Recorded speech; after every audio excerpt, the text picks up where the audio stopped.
Hello, shiny crafty people. It's Tim Totten here, and welcome back to the channel. Today I'm doing a live Q&A following up my video on what to look for when buying a used sewing machine. Now, I realized that video really focused on an electronic or computerized sewing machine. So I did also pull out a machine that a friend of mine gave me recently. This is a mechanical machine, also Husqvarna Viking. And we're going to go through sort of the things you would look for with a specifically mechanical machine today. The good part about it is there are people right now that are joining the live that can ask questions live. Unlike a pre-recorded video, you can't always do that. So while the other video finishes up, I'm going to go ahead and start looking this over for just a minute for myself. And then once we get some more people in here, then we'll chat with everyone about the specifics. It is Saturday, July 19th, 2025. And I have found this machine going online at various places for anywhere between $75 and $200. The odds are that this machine was about a $400 machine when it came out, and it's the closest to what I originally bought as a Husqvarna Viking in the late 90s when I bought my very first brand new sewing machine. Good morning, Jen. Thanks for being here. Linda, Kathy, and Margaret. I'm so happy to have everyone here. And if you want to tell me where you're from, where you're joining us from, I'd love to say hi to you specifically. Donna says, good morning to all and our awesome host, Tim. I received my iron. Thanks for the link. I can't wait to use it. Awesome. So I'm assuming you got one like this, the little hand travel iron that produces so much steam, by the way. Now, look, nobody has to go buy this just because I use one. I just happen to really, really like it. And here's the nice part with Amazon. If you do buy it from the link that I give you, they send me a little tiny commission. They don't charge you anymore. They just give me part of their advertising budget, which is very lovely. Trust me, on an iron, it's not going to, it's not a gigantic amount. It's pennies, but pennies do add up. So thank you so much. And it helps me to do things like buy gorgeous fabrics like the quilt that I'm working on right now. So fantastic. Anyway, back to the story since we've got more people coming in. I'm going to be talking specifically about what to look for when you're buying a used mechanical sewing machine, because my video that just finished debuting was really featured a computerized or electronic sewing machine. So instead, I'd like to really hit you with a mechanical machine. So good morning, Donna Hoskins from Tennessee. Love it. Who was in sunny Florida? I think that was Kathy, well, we're both sunny Floridians. It's going to be hot today. I'm going to go see a movie, I think, for my mother's birthday this weekend. So we're going to take her to see Superman. Vicky, good morning again. Michelle, good morning from West Virginia. Teresa's coming from Chicago. Purple's in the UK. So, hey, Purple, good to see you. Jennifer Tompkins from Central New York. I love it. Susan's in Tampa. Michelle, Rachel, awesome. All right, so here's what we're doing right now. We're going to be talking about things to look for when buying a used mechanical machine. And I specifically brought out this Husqvarna Viking Lena model, very similar to the electronic one, a similar form factor. But I want to talk about what you should look for when you're buying a mechanical machine. So you want to pepper me with any questions that you might have about mechanical machines or used sewing machines, and I'm going to do my best to answer those questions and go over what I look for. So I have not at all used this machine. It was gifted to me by a friend. Her dear mother, Delight, that was her name, Delight, and she was a delight, a lovely, no-nonsense lady, but also fun. And she sewed for her whole entire life. It's what she did for her career and everything. And this was her backup machine because she had a huge, like, Juki floor-mounted, whatever, industrial machine that she loved. So when she passed away at a ripe old age, Nan decided to bring this, her daughter brought this to me as a gift. It has not been used. I've had it for about a year. So I'm going to show you this machine. Ooh, here we go. All right, so she gave me the machine, but it had no cords or anything. So I went online and ordered a replacement cord. So make sure that you look for the right cord to replace it. So I bought a replacement cord and I bought a replacement foot. Now I had those shipped to me, and then I went and bought behind here that electric machine that has the exact same cords and connectors, which I could have just used between the machines. But hey, I may not use this machine myself. I may gift it to someone at some point. So what I am going to do is just go ahead and open these things up. Again, you want to make sure that the cords are actually going to fit the machine, so we'll double check that those will go in. Now, I will say I actually did cheat a little bit this morning. I did plug these in to make sure they were actually going to fit, because I didn't want to be embarrassed and have tried this right in front of you and nothing works. I don't know if the machine actually works itself, but I do know that the plugs go in and the thing lights up. All right, so I'm going to plug those into the end there. Those are done. Let's put the foot down on the floor so I can step on it. Now, Husqvarna machines came with a much bigger, nicer foot pedal. I'll show you what I mean. So it's a little unfortunate that I don't have the bigger foot pedal, which is actually a little nicer and more comfortable. I would rather have one of those than the smaller one that I just bought. To give you an idea, size difference, you know, it's half the size. I'd much rather have the bigger one. It's a little more comfortable, and it actually fits back into the machine. It stands on the machine in a specific way. But anyway, we'll use this one. No problem. Let's see. Who's top? Rachel says it's a little cooler in my part of the UK, just 20. Oh, because Purple says 24 there. That's Celsius for those Fahrenheit specific people here in the US. When you find a cabinet, Vicky says, when you find a cabinet singer sewing machine, an older one. I don't know what you're asking, or if you're just saying that's fun to do, which is lovely. Yeah, I'm sure those are great. I haven't used one of those in 1,000 years. I think I actually used a treadle sewing machine for my very first. I feel like I'm telling the young people how old I am. I used a treadle sewing machine back in the day. All right, so I've plugged it in. Our first test is going to be, does it turn on, right? Oh, Vicky says, do you need to check for cleaning? Yeah, I would go through some of these same steps. The difference is I haven't looked at a Singer cabinet machine in a long time, so I can't tell you the specifics. But you would still do the same things. Plug it in, make sure it turns on, and we'll do the rest of the stuff that I'm going to test. So I'm turning this on. The light turns on at least, so we know that that's the case. I do have a little fabric in here. So the things I'm going to do are all the things that don't require me to press the buttons or press the foot pedal, okay? So here's what we're going to do. I'm going to test and make sure that all of these things turn, right? That I can turn these things that are here. And what this one's doing is, it's going to be hard to see, but there's an orange indicator that's turning. And what that's doing is that's changing through all of these different settings for different stitches. So there's a straight stitch, another straight stitch, there's a zigzag, a crosshatch, these other ones. And interestingly enough, you'll see that there's an orange line on the side. This is all in the manual for this particular book, but you can change that by where this one is. So this one actually turns because all the stuff on the right side then can have different widths. But if you want to use just the left side ones, you put it to the straight orange right there. It's a little confusing. Okay, let's see. Let's see.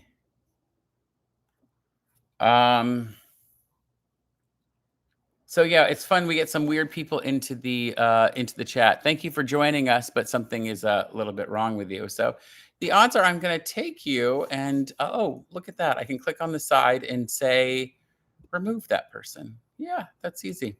I've deleted your message. So those of you watching, I hope that you're not having too bad of a time reading some of the weird comments. You get that sometimes. I'm not shouting out anyone's name. See you later.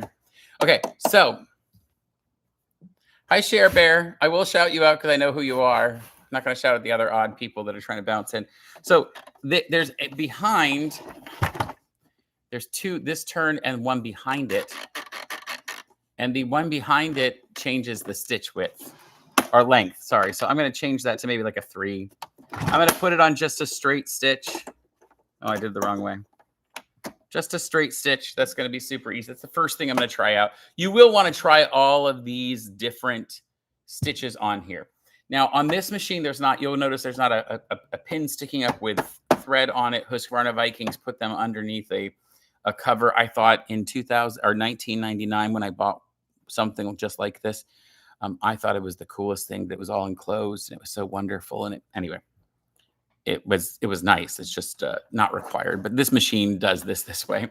So I want to make sure that the thread is coming off there, that it's threaded properly. This is your presser foot tension. So I want to make sure that it's properly set in what it shows as sort of the normal range.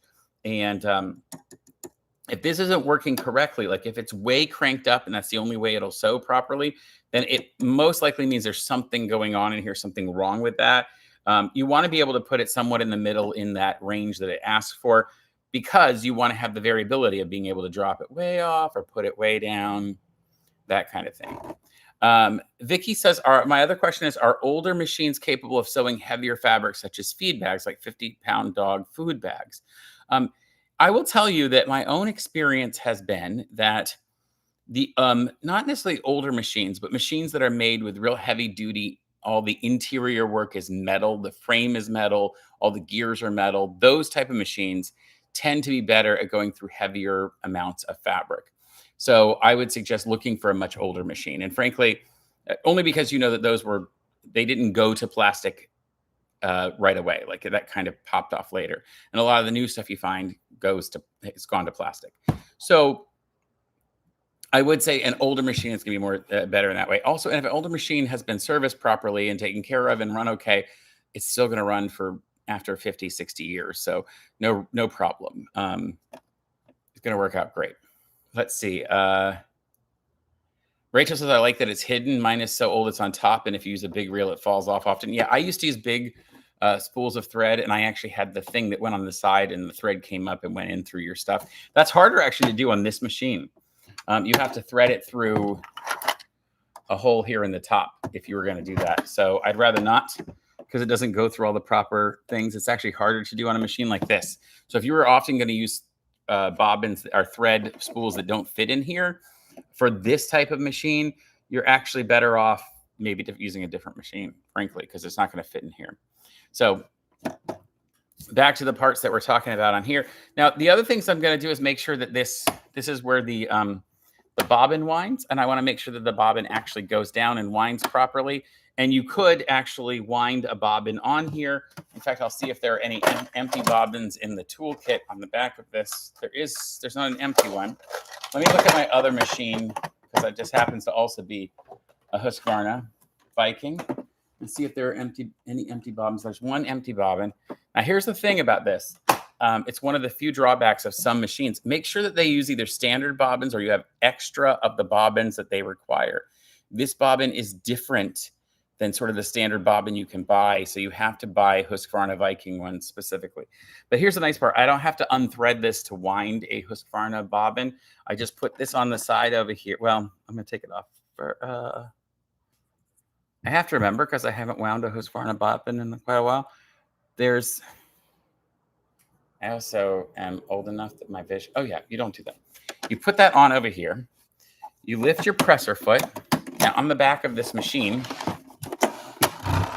there's a big presser foot handle. Isn't that nice? Some machines, it's just that tiny little. I love that it's a big plastic piece here. And I'm going to lift it up, and I'm going to pull my top thread underneath my foot and go over this little jut out right here. Well, it just stopped itself. I'm also trying to do it where I can't see it. Underneath that, and I'm going to come over here. I've got to wind it. I've got to push that down too. Pushing it down activates. And then when I step on the presser foot, it will wind the bobbin. And it just rips the thread. Either way, that's how that's going to work. Now, maybe there's just too much tension in here, and I'm going to have to look at the tension. There's also a tension setting right here for the actual needle tension, or the tension of the thread coming through all of this. And it might be that it's not wound properly. So I can look through here, or not, you know what I mean? It's not been put properly through. So you would look at the instructions that they provide with your machine for how to properly thread the machine. I have done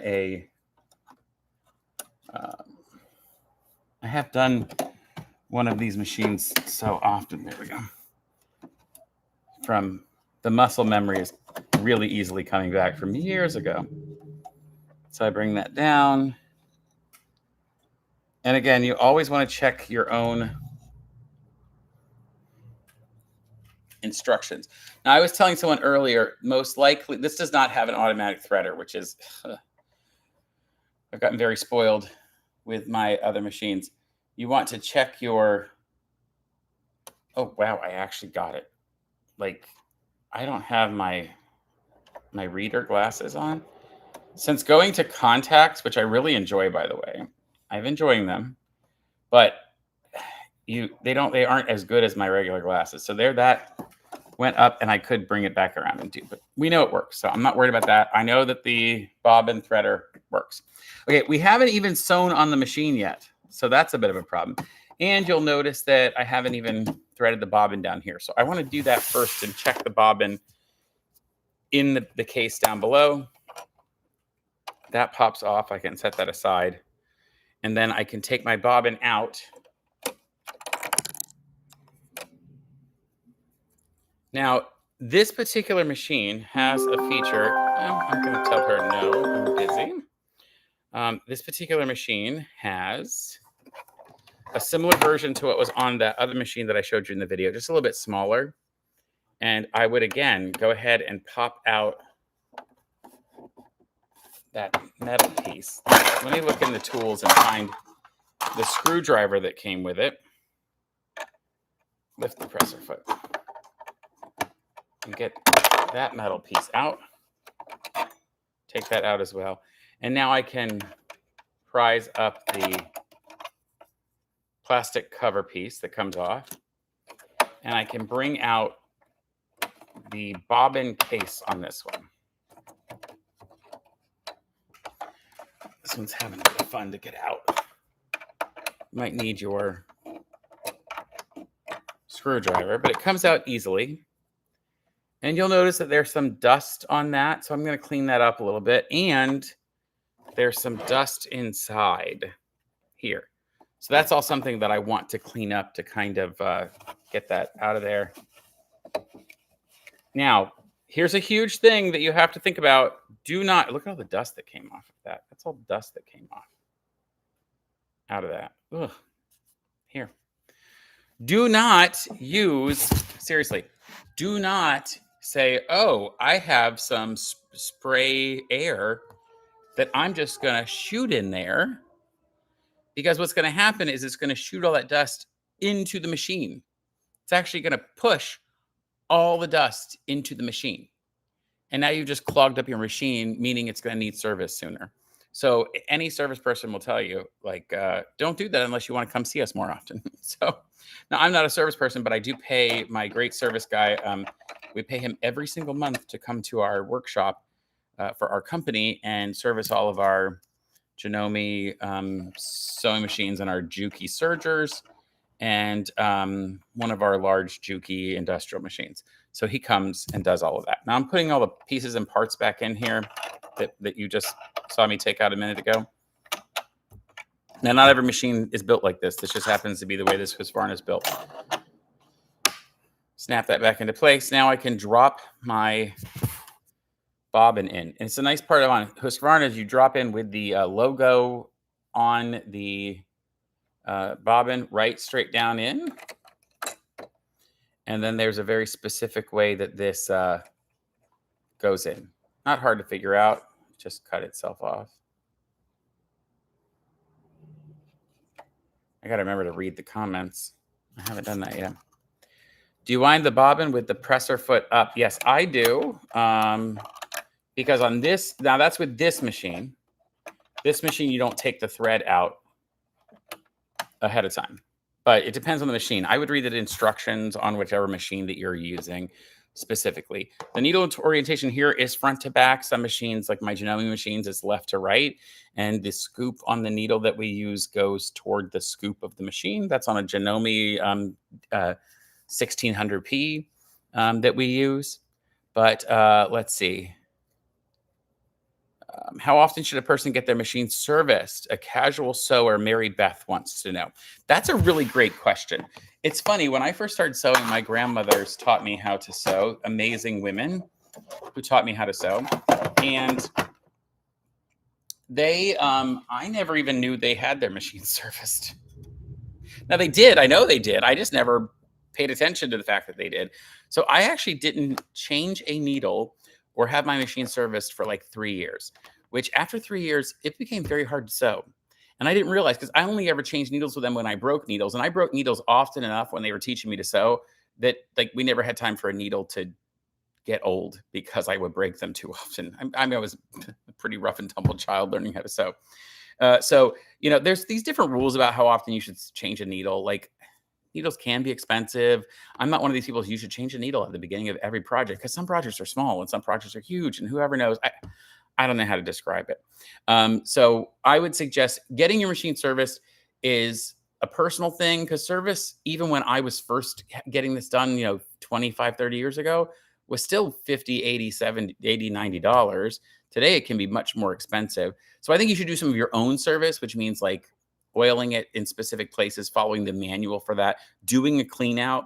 Instead of using one of those spray cans of air, you should use a vacuum with a small, tiny attachment, and they sell those in many places, including Amazon. So there you go. Do what you want with that. You don't have to go to Amazon for it, but they make them on there. And I think that might be in one of my videos, a link to that. I don't know. It's hard to remember. I would add a sewing attachment, and we have those in our workshop. They're very, it's like an end for to go on any vacuum cleaner, and then it goes into a tiny little tube, and it's got little brushes and stuff that go on the end. And we vacuum our stuff out every single week. So in between the monthly visits from a repair guy. Now, look, when I pay the repair guy, it's $500-$600 for him to come for the day, but you shouldn't have to pay that much to have your machine repaired, right? But I would find a good reputable repair company or service company in your area, and then just figure out a plan, and maybe ask them what is the most, first of all, maybe ask what the slow times of the year are, because I've had people say to me, my machine's been at their repair shop for 3 weeks and they still haven't gotten to it. Don't take them all there when everybody else is taking there. Ask them when's a good time to do. Vicky says, I pay $129 to service mine. I try to get it done every year. Yes, I love it. Donna, where do you find those attachments? Literally, if you just Googled sewing machine vacuum attachments, or maybe like sewing machine vacuum cleaning attachments, you should be able to find something. It's going to look like a loop of clear plastic with some brushes at the end and a big tube at the other end. And it really is. Listen, if you use it every week, have it done once a year, Purple says, about 100 pounds in the UK. Yeah, it's a good point. I think probably getting it serviced once a year if you're using it regularly. If you're not using it regularly, and you still make sure that you oil it appropriately, and oiling is very simple. As long as your machine says that you should oil it, you get a tiny little thing of sewing machine oil. You dab a couple little dots in different places in the machine, and it's done. You don't have to do anything else. You don't want your machine to get seized up is really the biggest problem. Now, the electronic ones, that's a whole different story about how those get managed. But these, really, the stuff that's going on in here is all mechanical. And if you don't use it or run it occasionally, it's going to get seized up, and that's a problem. Why don't we go ahead and try to sew on this thing? So I'm going to do that right now. So I've got everything done so far. I've made sure it's threaded. I've made sure it turns.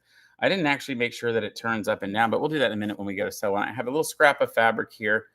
There are some people who go all the time that you should never sew without run the machine without any fabric underneath. Who knows? I'm going to do. Now I've got it set to a straight stitch right here. I have it set at, well, this is the stitch length. I'm going to set it. I'm doing a thing behind. I'm setting it to about a 3. There's no stitch width going because it's a straight stitch. I put down the presser foot, and I'm going to go ahead and, oh, this is doing an interesting stitch. It's got a back and forth stitch. So I want a straight stitch. So what I'm going to do is change this setting here, back. All right. That's what I want to do. This is actually the stitch width. Sorry, this is stitch width for like a zigzag, and this is stitch length. I'm only doing a straight stitch here. Those are the ones on the right, actually. So I'm going to set it at the stitch length at about a 2.5. These settings are for length. This is for width. I would know that if I had paid any attention. Yeah, it's going nice and straight through, no problem. Now, what I do miss on here is a needle up, needle down function because I really love that. So I'm going to go ahead and make sure that I advance. I'm trying to do this from the side too, you can imagine. So yep, I will go through, I'll pull my threads, and you'll see there a nice stitch. Did a nice job. I'm very happy with that. I am going to change the orientation a little bit and actually sew like I'm actually sewing because I want to test a few other things. I'm going to test my zigzag stitch. So I will go over here on this setting and change this to a zigzag stitch, which is this one down below. I will change the width to, let's go the widest width that it has, and about a 3 on the stitch length. So I'm changing the stitch length here and that. Oh, and it's definitely zigzagging it. I should use a fabric that you can actually see the adjustment a little better. But there's a nice zigzag stitch that's been put in. So I know that works. Now the tension's a little bit off. You can see how it's buckling underneath, and on top it's sort of buckling towards. So that means my upper tension might be a little low and the lower tension's a little high. I can play with that if I need to. Let's put it back in and see what happens when I do it again.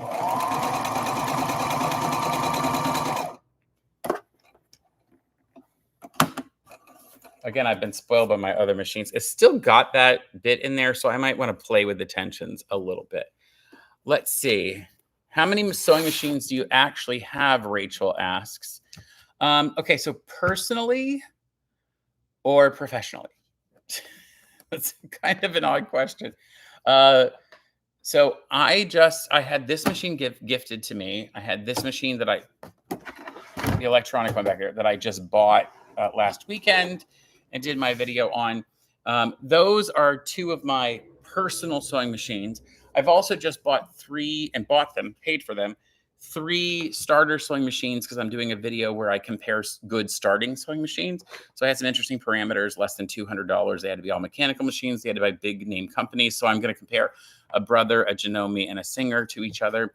And so right now I own those 5 sewing machines as my personal stash. However, in my company, some of you will know this, some of you won't. I own a company called Final Embrace. I started that in my garage 25 years ago.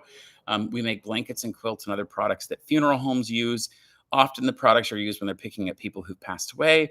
Other times they're used in the funeral home for an extra side table that pops out of a thing, other things like that. So we make a whole line of different items for funeral service. I have 11 employees that work there now that do that. It's grown into a lovely full-size adult company. I have a COO that runs everything. At one point, we had 38 sewing machines in that business, but that's we're counting sewing machines and sergers in that. So I used to have a Husqvarna Viking 910 serger, which we no longer use those anymore. We used to use 910s and 911s, and I could buy them always really cheap from people because they would get them as a gift and then not know how to thread them. And then somebody would end up selling a practically brand new machine that was 5 or 10 years old for, minimal amount of money. And so Catherine says that they have 7 sewing machines. That's fantastic. Purple says I have 4 sewing machines and 2 overlockers. I love it. Yeah, Rachel, you do not have to have more machines. Really, you only need 1. So you only need 1.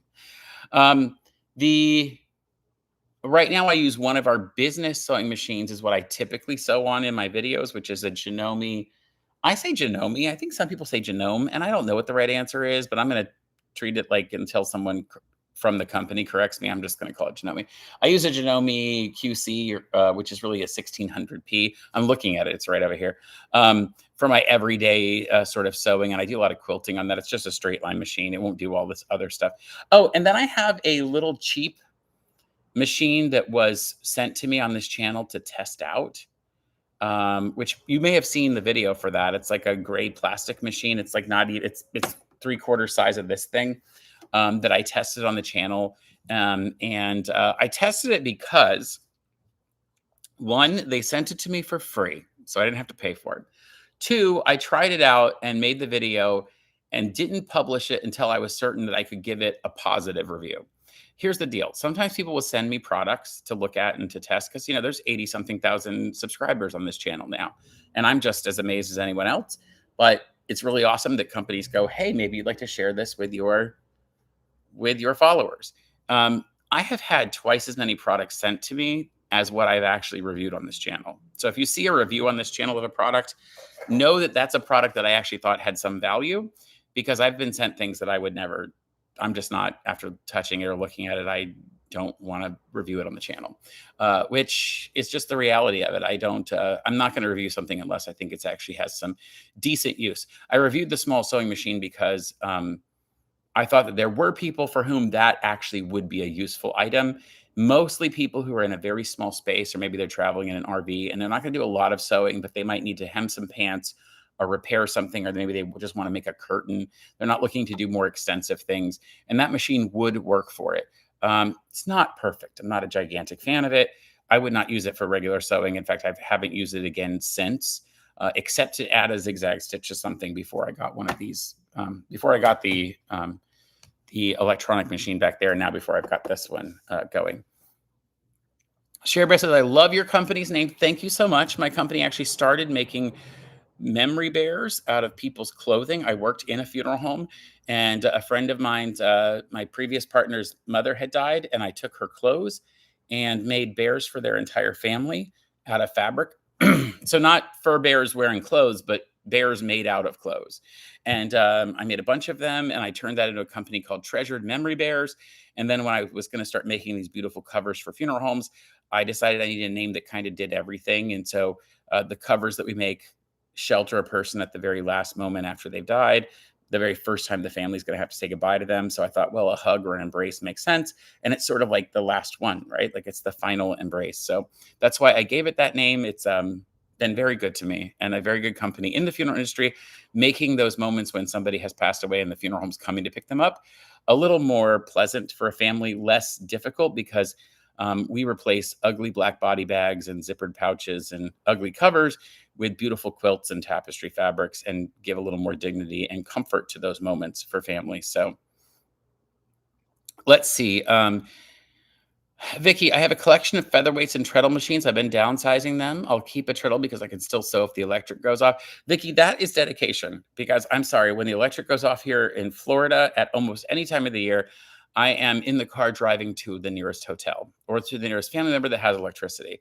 The last thing I'm thinking about is sewing while I'm doing that. But hey, you go what makes sense. Andrew Mortimer, I see with vintage machines, I like bringing them back to life. I sew with vintage machines. Andrew, I'm assuming that what happened for you is that autocorrect changes sew to see all the time, which I don't get. My phone does the same thing. I'm like, you literally know that I sew for a living. Like, this is stupid. Anyway, you sew with vintage machines. I like bringing them back to life and then making things with them. It's like having a classic car. Not as many features, but fun to take for a spin. I love that attitude, Andrew, and I'm a huge fan. Same way. Like, I don't get to do that. I don't take a lot of vintage machines, but I gotta tell you, I bet you've got some machines that run beautifully. And the other part is you can take them apart and clean them up and make them hum like brand new. And I that's something I wish I either had time to do. Where to locate your Amazon store link? That's a good question. On any of the videos where I say 10 products that you can yada yada, or 10 great gifts for sewists and quilters, or 10 things under $100 or $10, you can click on any of those links. And even if you don't buy that product, if you initiate your buying session with one of those links, anything you buy actually will give me a benefit. Isn't that crazy? But I will put together a, I got to figure out how to do it. It's probably Linktree is probably the best way to do it. Like, I don't know how to do it. If anyone has a good idea, tell me what makes a good sense for me to give you that. I don't like doing it because I don't like sort of begging people to spend money for me to make money. So I don't know. It is nice though, because I can use the money that comes in from this channel to buy machines or buy fabric and do sort of things. So it's a double-edged sword. Um, Rachel says it's amazing. When I said I was thinking of trading, he said, don't. You must be talking about a machine that you have. I bet. Absolutely. Judith has a computerized machine, a combo machine, an embroidery machine, a treadle machine that I want to get going. Well, listen, maybe Andrew can give you some tips of how to get your treadle machine going. Janice has one sewing machine and one serger, but you would love to have a featherweight. That's the other part is a lot of times people will give those away. Like a lot of times people will give those or give the machines in the case in the cabinets away.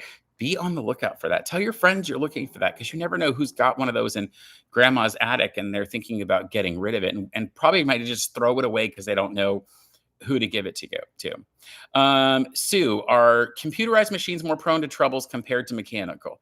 I mean, I think the obvious answer is yes, only because there's more things to break. And truthfully, fixing the computerized things, it may or may not be something you can do or even your repair person can do. So when we're talking about this machine that literally has a computer screen, everything on this machine is controlled by these buttons in this computer screen. I can't even lift the presser foot without those buttons working.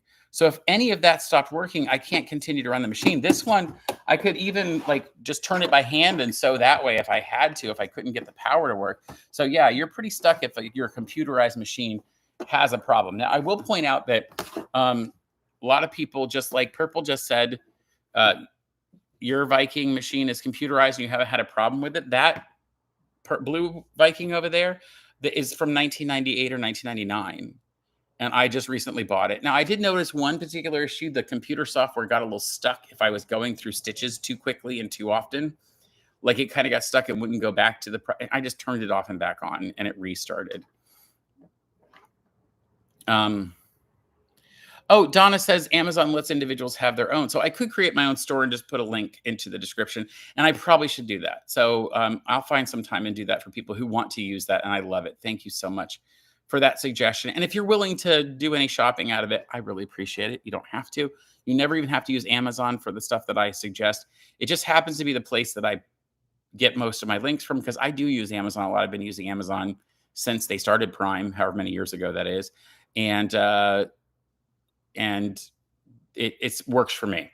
However, I also put the links in Amazon, not just for my own sake, but because it's the most universal storefront for people to be able to look at.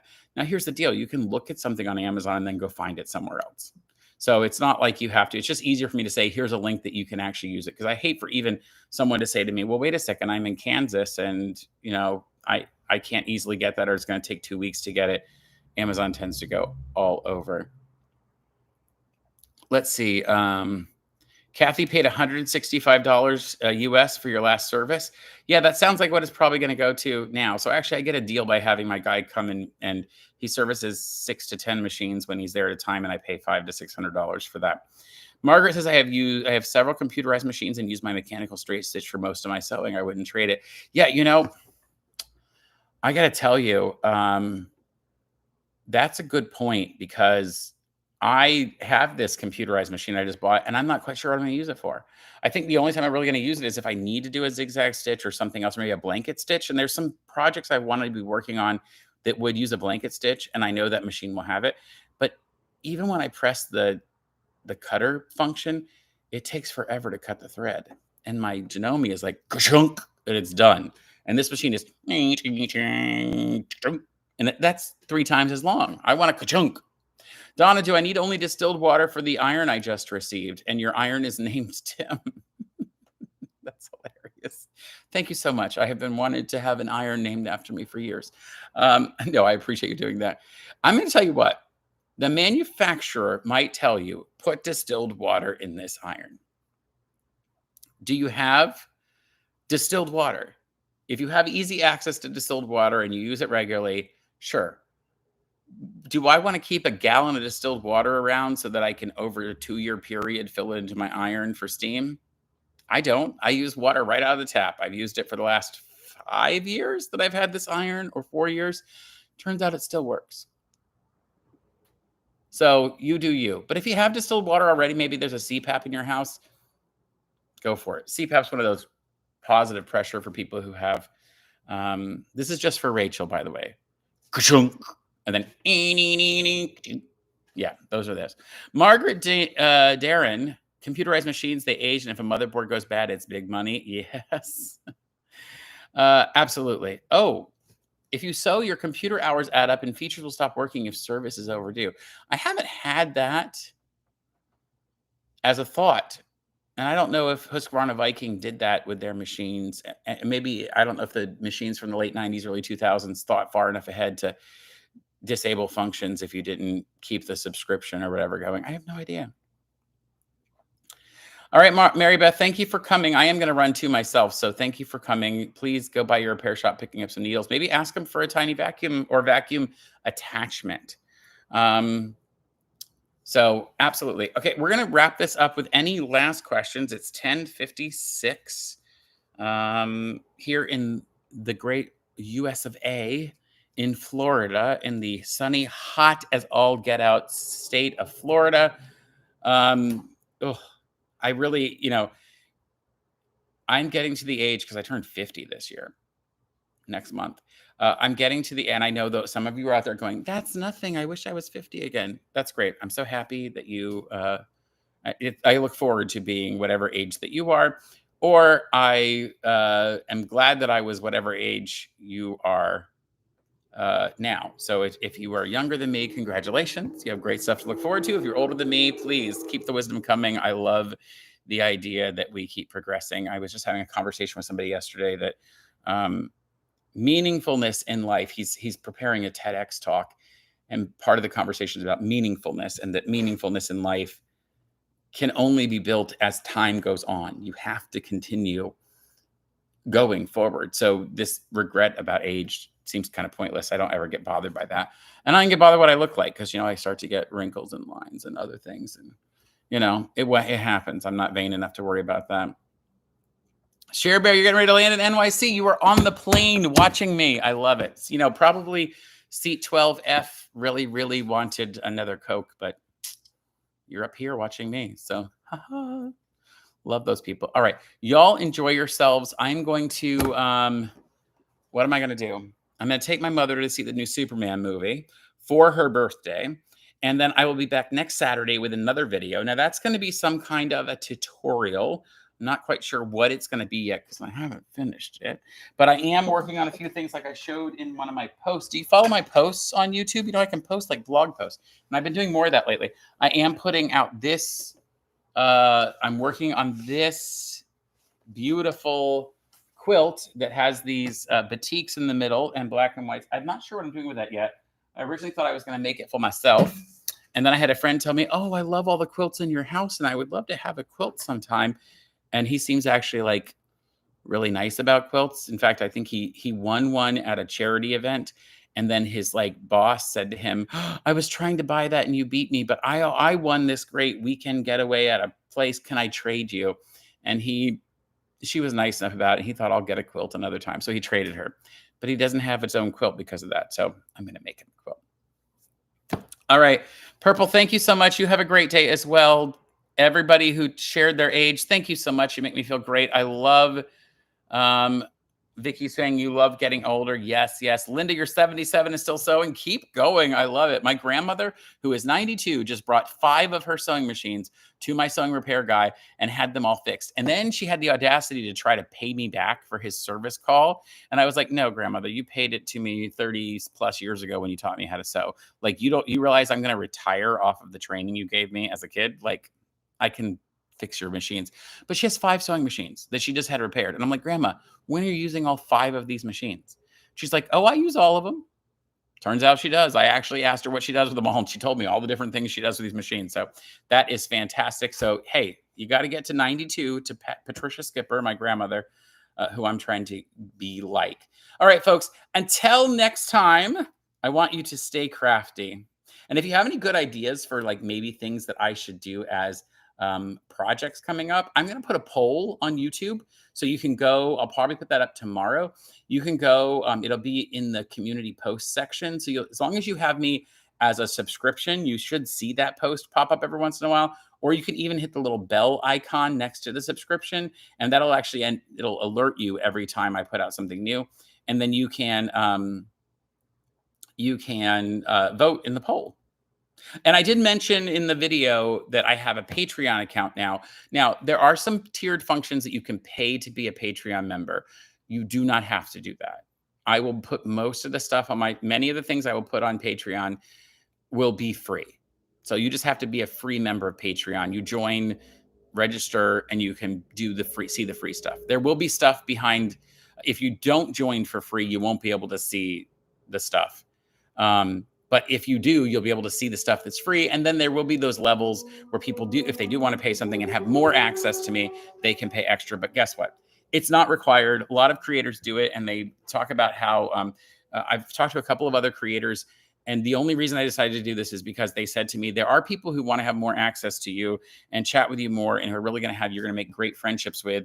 And this is just the way to make that to where it's a manageable enough size group that just the people who want to support in that way will be part of that group. So I'm not taking anything off of YouTube. Everything will still be here. And then you can join there if you want. All right, y'all. Have a great Saturday. Bye for now. Stay crafty. All right. Bye.